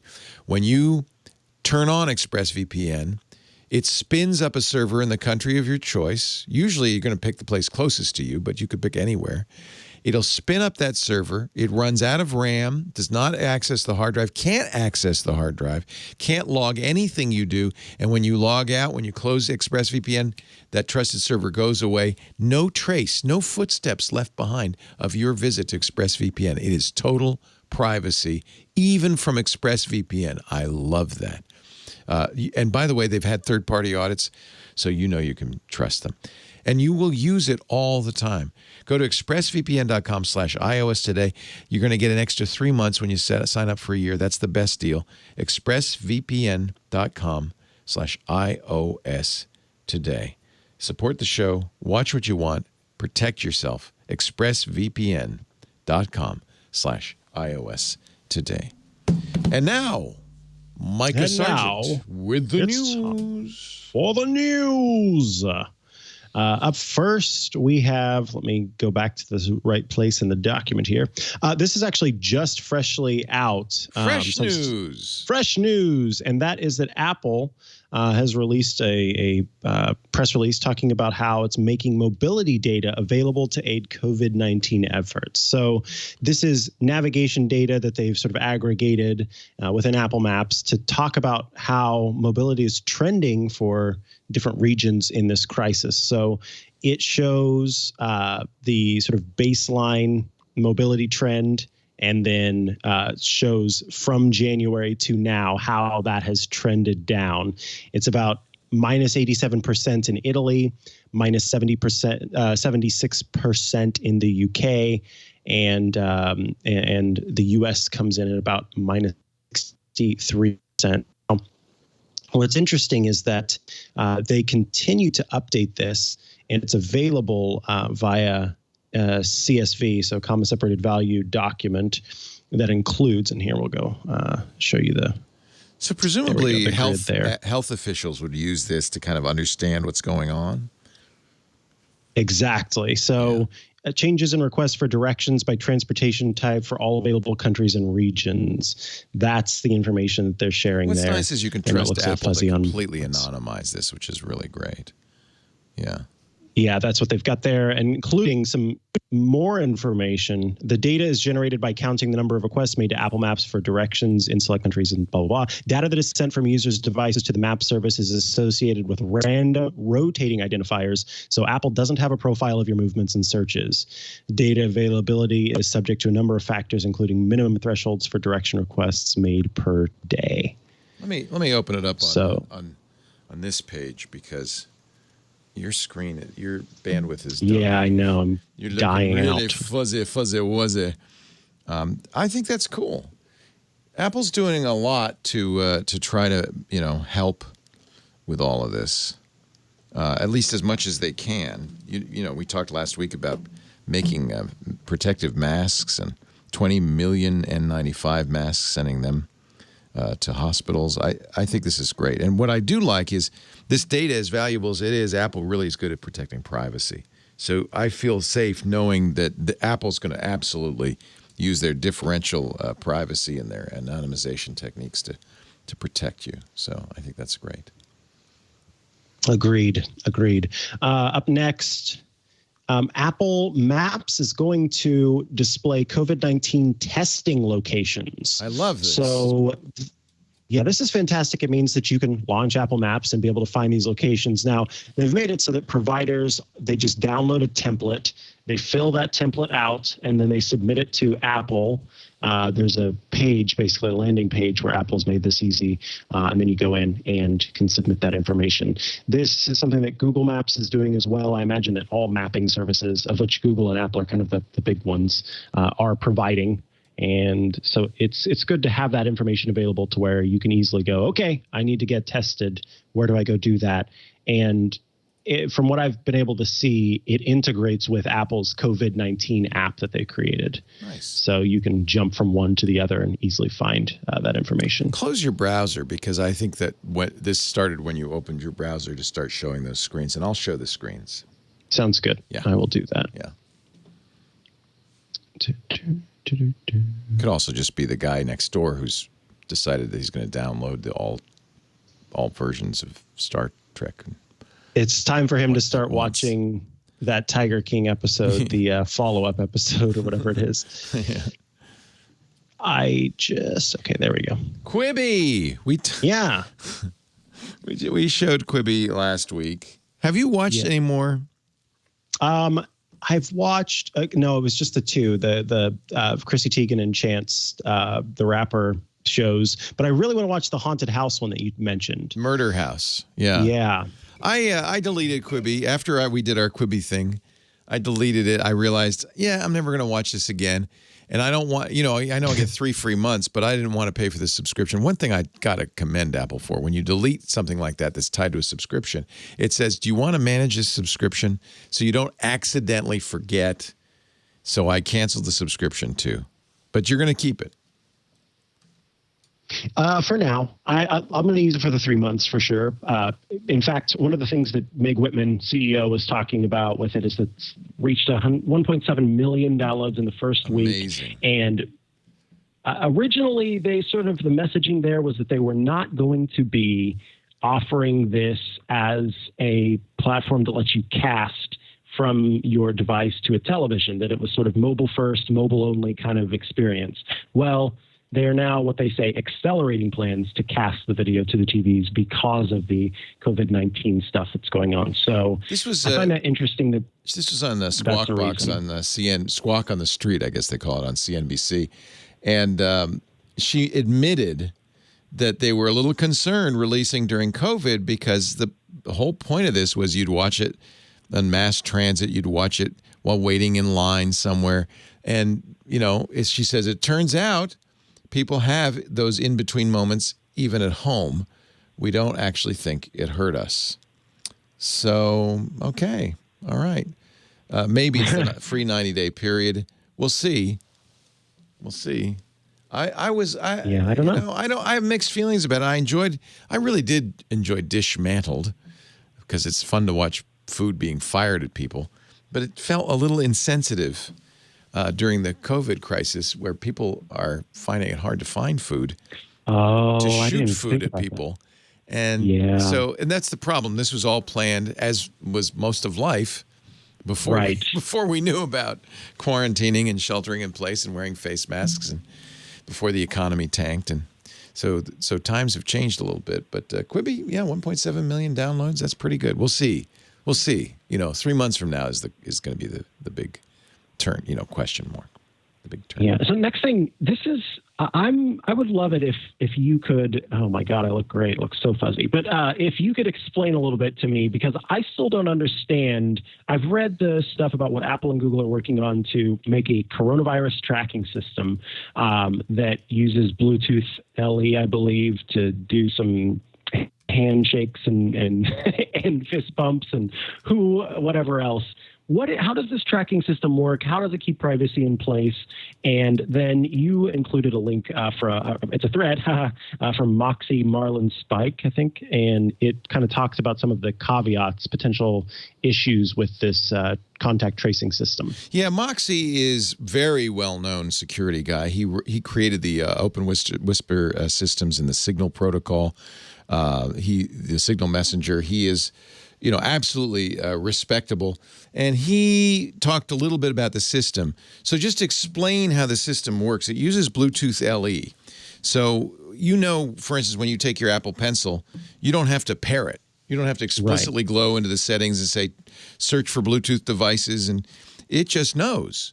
Mm-hmm. That's Bluetooth LE, low energy. It's a quick Bluetooth that doesn't require special pairing. It's kind of related. You may remember we talked a lot about Apple's beacons and the beaconing system.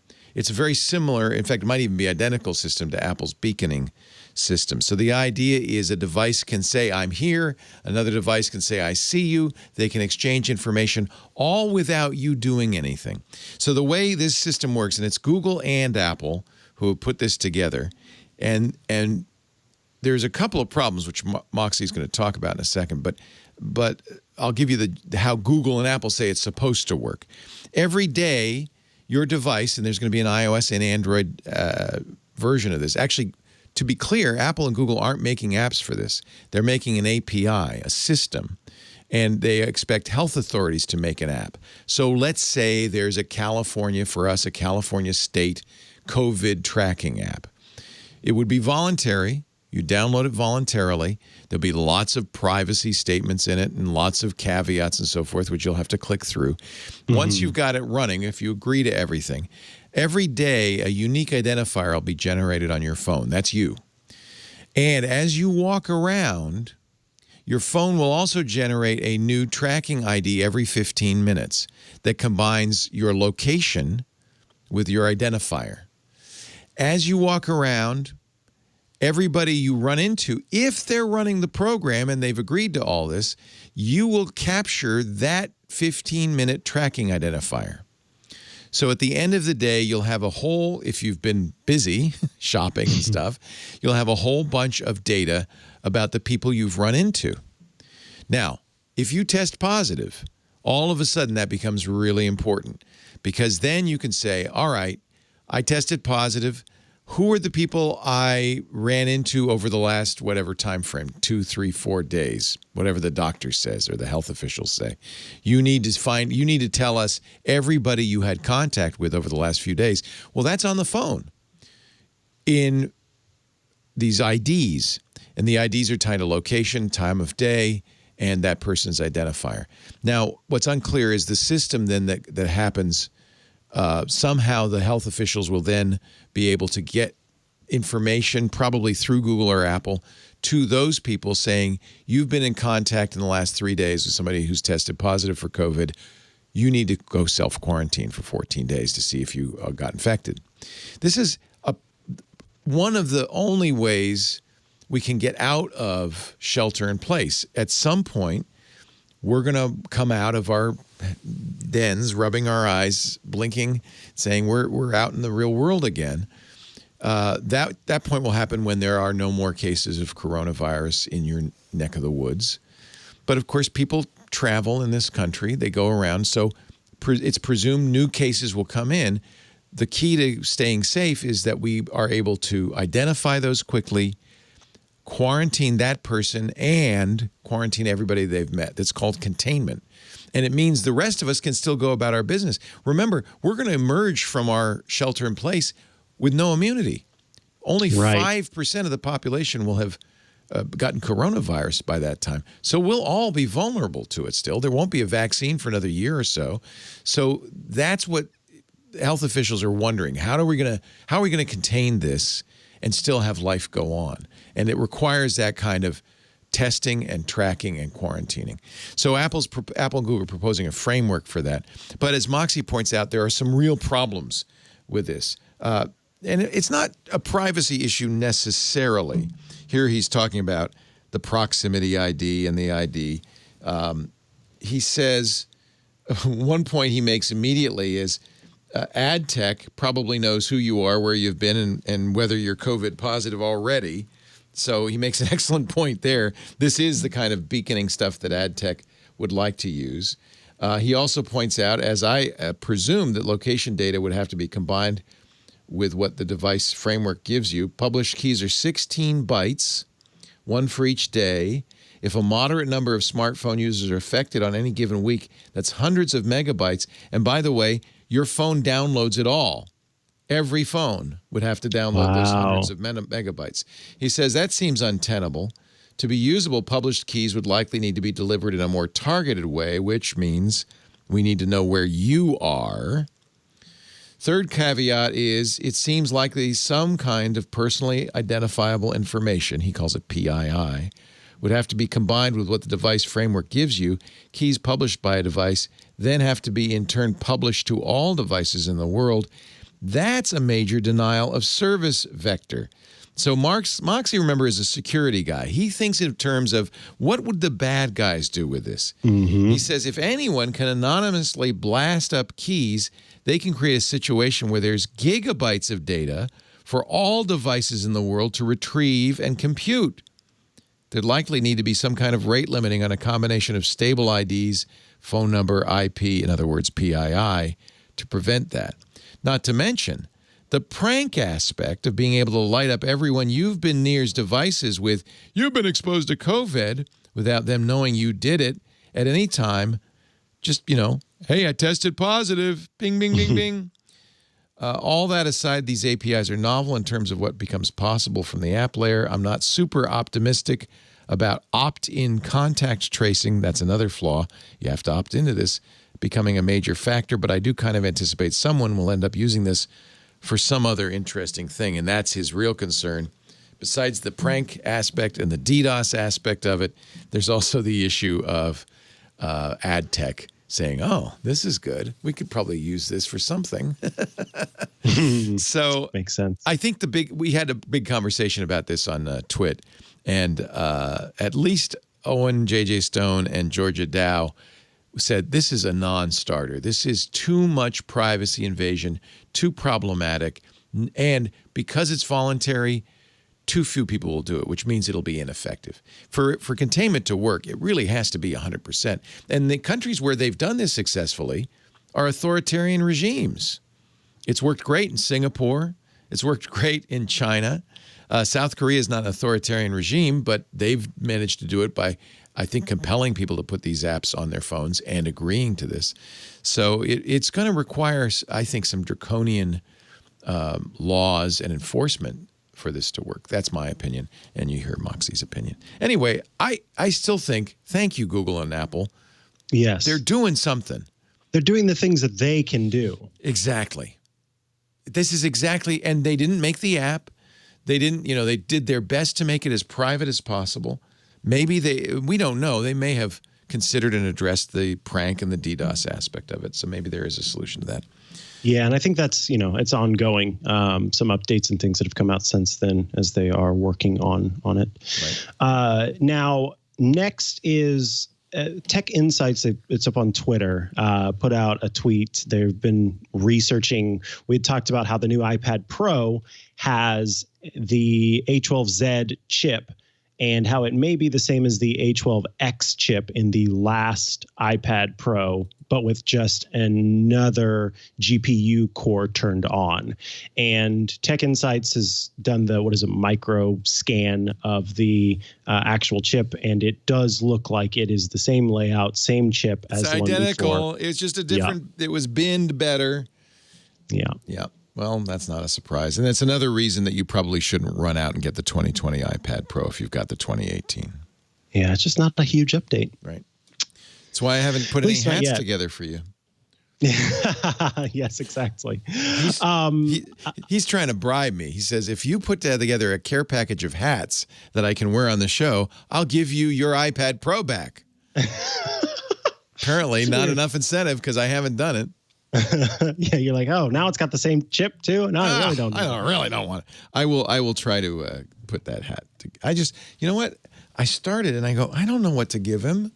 I don't know what hats he would like. Oh, it doesn't matter. There's no like or not like. It just a couple weeks. But you're weeks just running low. Yeah. Although I do have a few. I've got 3 shows worth of hats. Okay. Well, I'm going to put something after together today. I have a bag. I'm going to put everything in it. All right. It'd be up to you to sanitize it.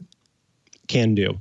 Today at Apple is the excellent in-person classes and demonstrations that Apple provides that teach. They have creative professionals who will show you, for example, I was at Apple Park Visitor Center, and while I was there, they had a person doing sort of sketching over a portrait. So you had a portrait of a person and they were showing how you could draw over it to make an illustration of the person. So they usually use these huge screens. People can come and watch. It's sort of casual, but everybody gets an iPad and an Apple Pencil that they sit in the crowd and they use. You return it afterward and you get to follow along and watch it. Well, obviously, we're not all able to gather at Apple's different stores right now because of shelter in place. And so Today at Apple has launched Today at Apple at Home, which brings that creativity to your living room. So the website is available, and it's kind of a long URL, but basically it lets you see the Today at Apple stuff. And that one right there with that gal, I watched that one. So that's what's kind of fun about it too, is that these creatives are in their homes doing this. And so you actually get to see them sort of in their spaces. Like everybody else. We all know what our house looks like now. It's pretty funny. Yeah. I think it's a great idea. I think it's a really great idea. Yeah, there's some fun stuff in here. And, there's, if not exactly doing the things that she suggests, it can give some inspiration for you to try some things out. And there are several ones, including some video portraiture that you can do while you're in your home. And so, yeah, I think this is great. Just more activities for folks to try while they are sheltering in place. Good. And then last on the list is Facebook, which has launched an experimental messaging application for the Apple Watch. Basically, I came back to Facebook just in the nick of time. It's called Kit, which stands for Keep in Touch. Can I get it, or do you have to sign up for something? Or you can get it. It's called Kit. And so if you click on or tap on Kit right there in the TechCrunch article, then it lets you download it. So how does it work? What happens here? Well, it lets you talk to your friends. And so it's essentially... So it's like walkie-talkie. It's walkie-talkie. Exactly. But is it any different? It's in Messenger. And I guess the thing about it is that it combines your other Messenger integrations with this walkie-talkie feature. So you can share your current location, you can send a message, and you can send video. By message, I meant text message, and you can send video. So if you are a Messenger person, a person who uses Messenger to be in touch with folks, then maybe this is an app you want to use. Because I will say there is something when I've used walkie-talkie with a few friends and mostly with my mom, and there is something that's a little bit handy about it. Really? I found it annoying. Well, and this is my big thing is that while I don't use walkie-talkie all that much, one of the things I do is if I know that a message or a response that I need to send is going to be long and require either lots of texting or is going to require a certain thought process, then I will use the Voice Memos app and just record something. And I think that's great. And then they can listen to it at their leisure. At their leisure, exactly. But you can even do that in Messages. Yes. Apple Messages. I don't know if Facebook have a little button that you can record audio. I used to do that all the time instead of texting. I know, I don't either. By the way, this can't be installed on your iPhone. It's one of the new Apple Watch Store apps that you have to buy. You have to do on your watch. Strictly on your watch. It's only on Apple Watch. So only on Apple Watch exclusive. I have to search. Such a bad interface. Kit. Well, at least I was able to do that. And it came up with MyHeritage, Family Tree, Video Call Santa. Can you not airdrop it to your Apple Watch? I don't think you can you? How does... give up. Anyway, I didn't really want it, so fine. Yeah, exactly. Home Pass for HomeKit. Hey, that's a good one. That's a good one. I guess maybe I'll try Facebook Kit. Should I? Facebook Kit. Try Kit. Keep in touch. Kit. Keep in touch. Okay. Kit. Keep in touch. No results found. Oh my gosh. The heck with it. The heck with it. Let's quickly do some questions because we got to get going here. It's MacBreak Weekly time in just a couple of minutes. Who has contacted us from the outside world? Let's see. Who has contacted us from the outside world? We've got Eileen. Come on, Eileen. I'm sure you've heard that a lot.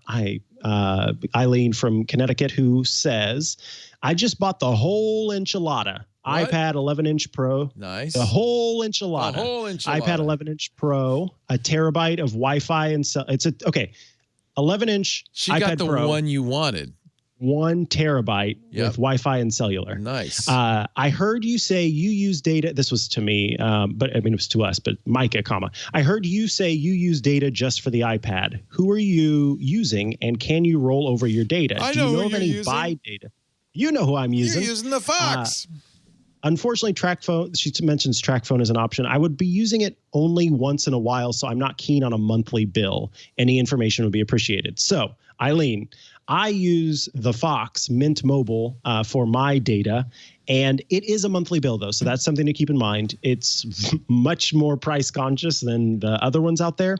However, I want to point out that Apple, if you go to apple.com/iPad/cellular, Apple has a whole list of all of the different mobile carriers that you can try out, and many of them have pay-as-you-go data plans, including T-Mobile. T-Mobile's a really popular one for the pay-as-you-go I use T-Mobile option. Yep. Yeah. Ooh. And I use Project Fi, Google's own MVNO. One of the nice things about Project Fi, you can get a data-only SIM for them, so that eliminates the $20 a month for voice and text, and you pay as you go. So I think it's a good deal. I can't remember. It's $10 a gigabyte, I think. So if you don't use it, you won't get a bill. You won't have to pay anything. If you use it, you'll only pay for what you use. And they cap out. It's after $60, you don't have to pay any more until you get to like an even larger area. But go to fi.google.com. You can learn about it. I think the Google Fi data-only SIMs are probably a very good choice. I should tell you, though, if you use those, you will be on the T-Mobile network. Google doesn't have its own network. And I don't think when I use it on the iPad, Google has this technology where you can use T-Mobile, Sprint, or US Cellular, or Wi-Fi, depending on which works best. I don't think it works the same way on the iPad as a data SIM. I'm only seeing T-Mobile. Now that T-Mobile and Sprint have merged, I don't know if that makes a difference. Oh, that could. Now, Eileen, as well, you should know that that iPad Pro has an eSIM, which is just a virtual SIM that's built into the device as opposed to one you slide in. Oh. It has a SIM slot, so you can do a third party. Okay. But this is the tip, Eileen. Go to launch the settings app, tap on cellular data, and then underneath cellular plans, choose add a new plan. From there, it'll take a moment for it to pop up, and then it says select carrier. And you can tap on any of these carriers, AT&T, Sprint, T-Mobile, Always Online, GigSky, and TruePhone are the ones that are listed. You can tap other if you have another option. And by tapping on one of those, for example, I'll tap on GigSky, for example, it loads the page and it will show you what the different plans are that they have available.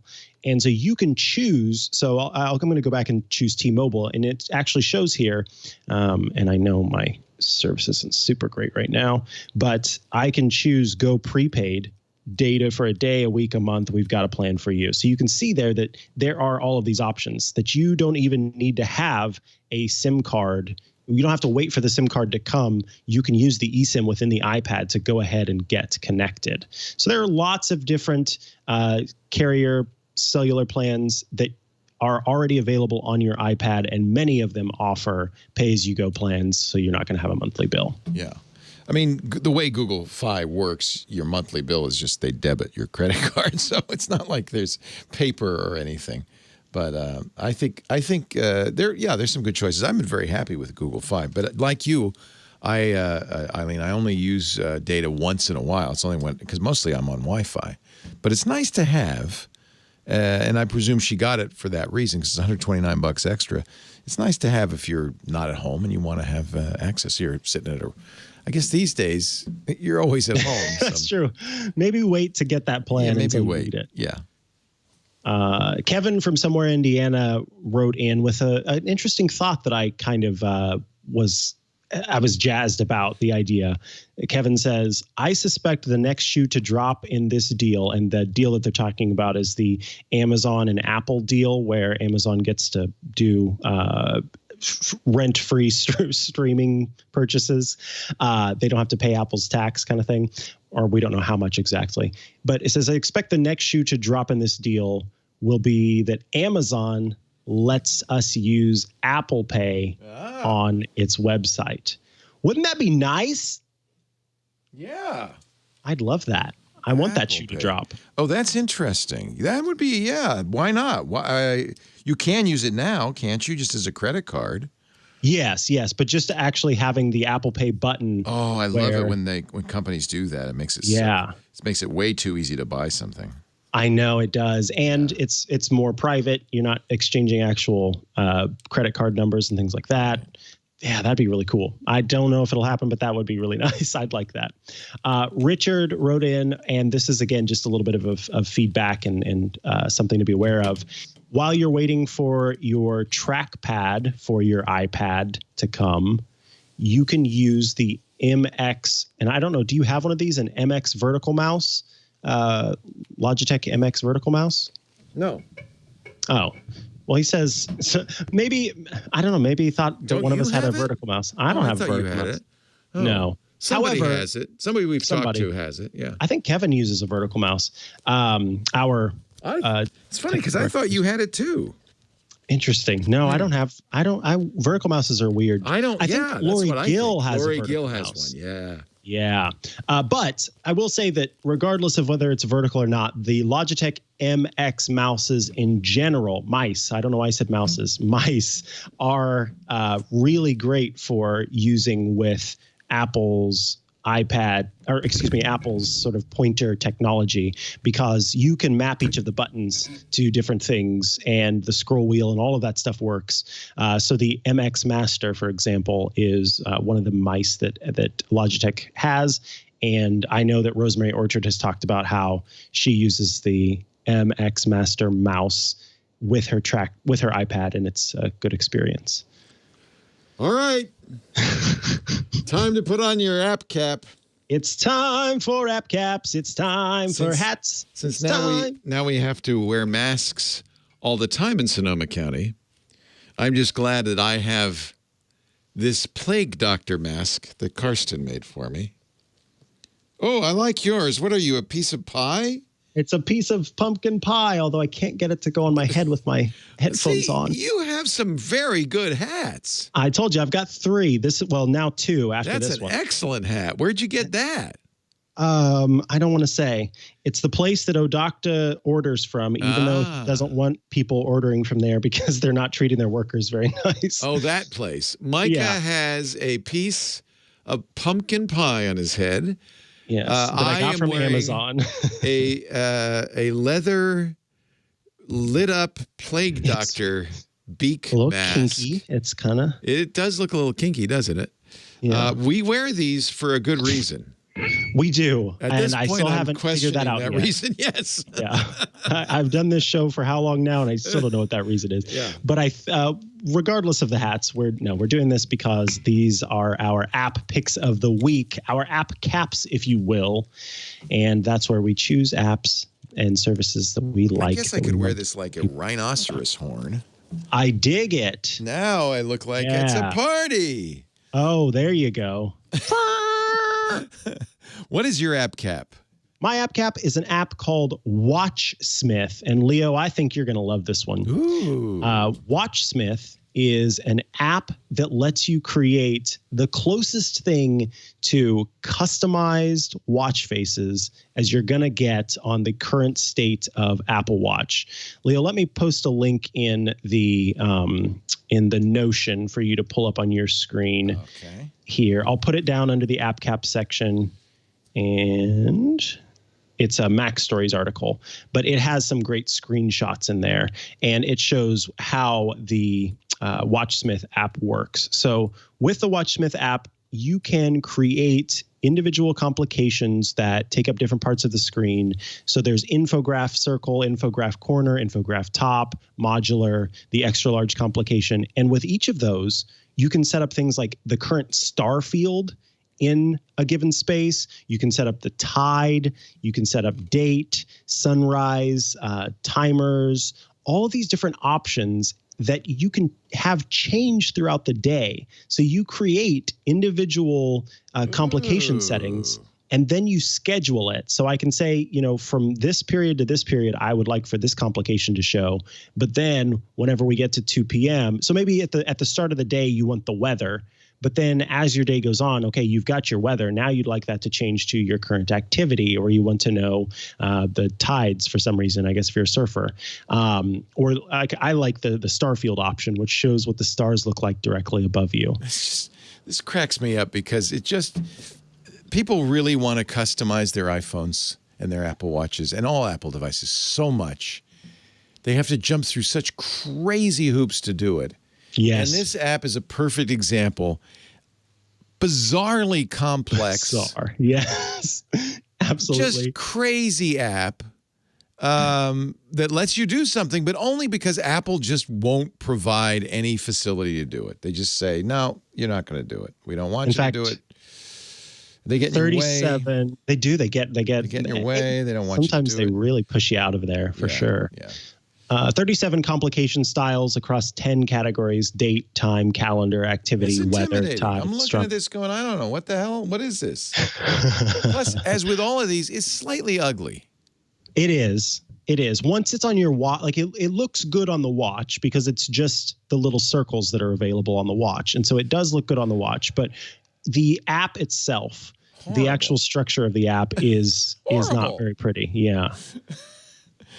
I blame Apple. I don't blame the developer. Did what they could, given the limits of what Apple will let them do, and this is what you get.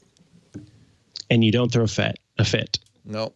How much is it? So it's free for most of the complications, but if you want certain complication categories, then you pay, I believe it's $1.99 a month for premium or $19.99 a year. So free for most integrations, and then you pay extra for about 10 complication styles and categories.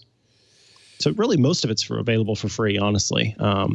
Which is nice. But yeah, like I said, I think that it's handy having the complication. So for example, on my watch, I have the weather in the top right corner of my watch.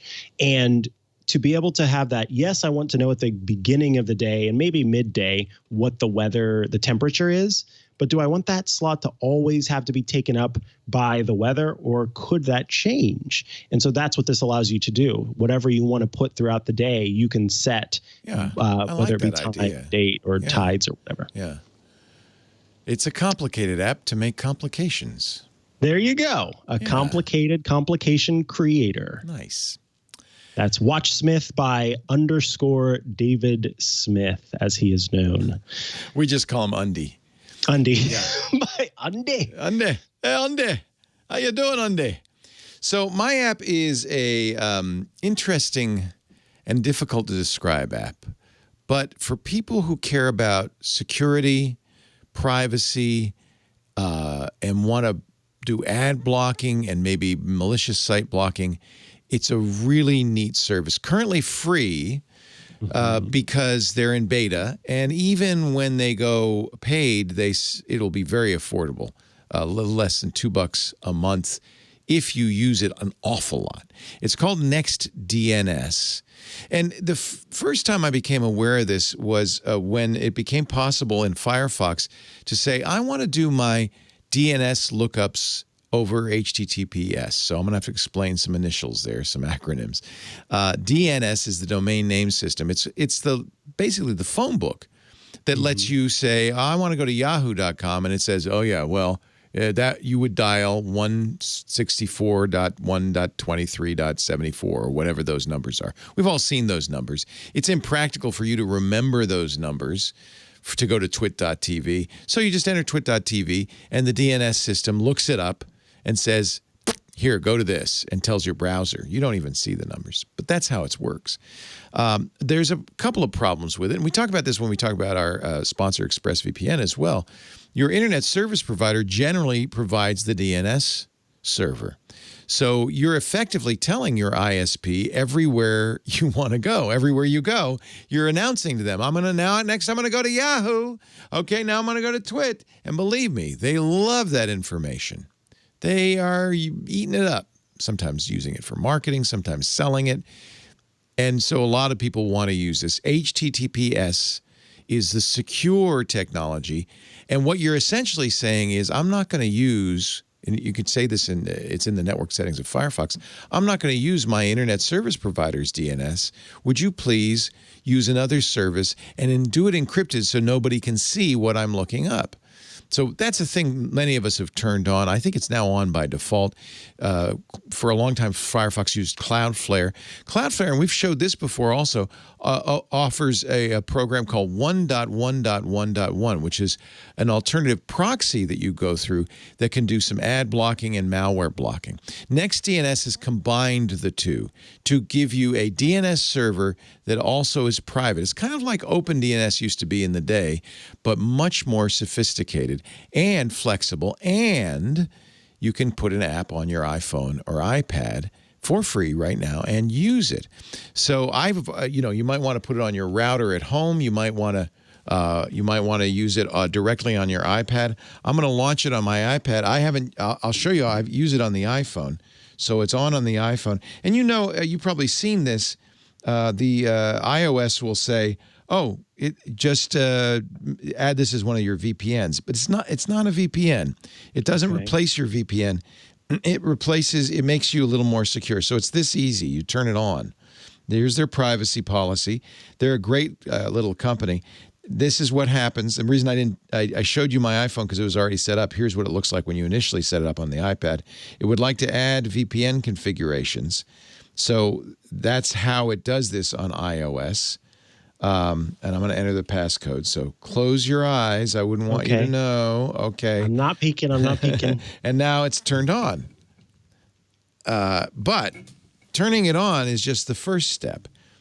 You'll get some basic privacy protections just by turning it on. The next thing you might want to do is use a custom configuration. There are some other settings here. You can add hardened privacy mode. If you've got a teenager using this, the parental control, you could turn on a passcode so they can't turn it off. I can right now, because we're inside of the Twit security zone, I'm not going to mess with that. It'll show you the latency, and you can see how fast the latency is. It's very quick. It's one of the fastest DNS servers out there. They're using Anycast, and they're all over the world. But the main thing here is entering a configuration. And you're going to enter a number. Now, I'm going to go to the web because this is where you'll configure it on nextdns.io. And you can have as many configurations as you want. This is what I call my home configuration. But you see up here that I can create a new configuration. I'll stick with my home configuration. Now, as I said, I'm on the corporate network, so I'm not going to use it on the corporate network, but I can do the settings. This becomes your ID. So that's the ID I'm going to enter in the iPhone or the iPad or any device that I use. You also have IPv6 and IPv4 DNS settings and so forth. So they even have descriptions of how to turn this on and how to use it on Android, on iOS, on Windows, on Mac OS, on Linux, on Chrome OS, on Firefox, and how to configure your router. So there's all the information you need here. But let's go into some of these settings because I think it's really interesting to see what you can turn on and off. And you have a lot of configuration built into this. Initially, you don't have to mess with this at all, but you might want to take a look at it. Threat intelligence feeds means they're going to follow a number of feeds that will identifies certain domains as distributing malware or launching phishing attacks or botnet command and control servers. So you probably do want to block those, right? We're going to block malware and phishing domains using Google Safe Browsing. What? Yeah, you might want to read up on that one. Definitely want to turn that on. Turn on cryptojacking protection, which means they can't put cryptocurrency miners on your device. DNS rebinding. I can go on and on. There's typo squatting. You ever go to a site and mistype the name? And hate that. Hate that. And you get some malware site. There's a lot of, this is a ton of stuff. And I've turned it all on, including blocking child sexual abuse material. But you can also, that's just one tab. There's a privacy tab. You can block third-party trackers. You can add your own block list, but they use a variety of block lists and trackers for blocking ads. You have complete parental control, no porn. I've turned on no porn, gambling, or privacy. But there are you can also turn on dating sites, block those dating sites. And here, I love this. You can also block Facebook, Instagram, TikTok, Reddit, etc. Just add TikTok. that. Your teen can no longer use TikTok. There's a blacklist, so you can blacklist domains on your own. There's a whitelist, so you can let through domains that you want your kid or yourself to use. The thing I love about this is the analytics. So I just turned this on yesterday, but already I've done more than 8,000 DNS queries, of which almost 1,000 were blocked, 11%. Wow. These are blocked domains. These are all tracking domains, telemetry domains. It shows you which devices you have it on. Oh, this is really, really good. This is everything you want to secure your DNS, to keep an eye on what you're doing. Now, it's can you kind install of like this at the router level? How do you install this at the router level? You have to change the ideally, you'd use, if your router supports IPv6, you'd use the IPv6 settings, but you can use also their IPv4 stuff. It's all documented on that page. Gotcha. If you change in the router, then everybody in your house will have that same configuration. But you can also do it on device by downloading the NextDNS app on iOS or Android. I think this basically is giving you all the capabilities of a Pi-hole without running your own Pi-hole. That's a Raspberry Pi-based filtering system that's very, very good. We really like it. And I know a lot of you listeners use it. But most of us aren't savvy enough to set up our own Pi-hole. Maybe don't want to spend the time or energy or money to do it. This is a free way to do it very easily. They are right now in beta. They've been in beta for more than a year. I discovered this more than a year ago. In fact, my name's on the front page recommending it. But I've never made it an app cap. I think now for a lot of us at home for the first time, using our computers outside of the umbrella of protection of our IT department at work, this is really, really important. And you see, if your kids are using an iPhone or an iPad or an Android device or even a laptop, you might want to turn on parental controls. You saw that I can enter a configuration ID. That means I have an unlimited number of ways to configure it. So your child's device can be configured completely differently from your device. You may make it more restrictive. Maybe, I might want to turn off all social networks on my device just so I'm not tempted, right? So this is really, really powerful. A really great solution. They're a good company. You can trust them. Firefox does. They've added NextDNS to their choices in the DNS over HTTPS drop-down box. It's a little more capable than, by the way, Cloudflare has added similar capabilities, so you can check out what Cloudflare is doing. This is a little bit more capable. I love the granularity of it. I love the analytics of it. It's for geeks, but it's also fascinating. And it's a great way to kind of learn about the threats that are out there. I mentioned it's free in beta. After it goes out of beta, it'll be free for the first 300,000 lookups, which for most people is going to be free forever. If you really use a lot of devices and you do a lot of surfing and a lot of DNS lookups, it's $1.99 a month after 300,000 for an unlimited number of lookups. I don't think, given the number I've hit, I will hit 300,000. I only did about 10,000 over the last 24 hours. So have you set this up with your Eero at home? It's on my router, yeah. I'm going to set this up with my Eero then. Actually, I did it on the Orbi. I haven't tried it on the Eero. The Eero has its own Eero Plus, which is very similar. So I didn't put it on the Eero for that reason. We pay for Eero Plus. But if you don't have that kind of capability on your router, or you just want to do it per device, I think it's really good. NextDNS, you will be the master of your domain.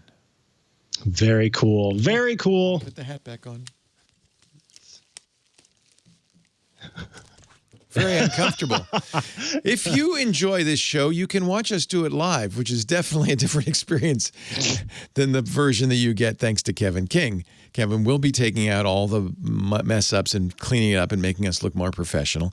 But you can watch us do it live, 9 a.m. Pacific, noon Eastern time. That would be 1600 UTC live.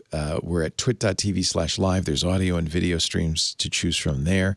On demand at the website twit.tv/iOS, or on YouTube, or on your Amazon Echo or other devices, your Google device. Just say, hey, device, play iOS today. Sometimes you have to say on TuneIn, and it'll just play, and it's awesome. Micah, how do people reach us?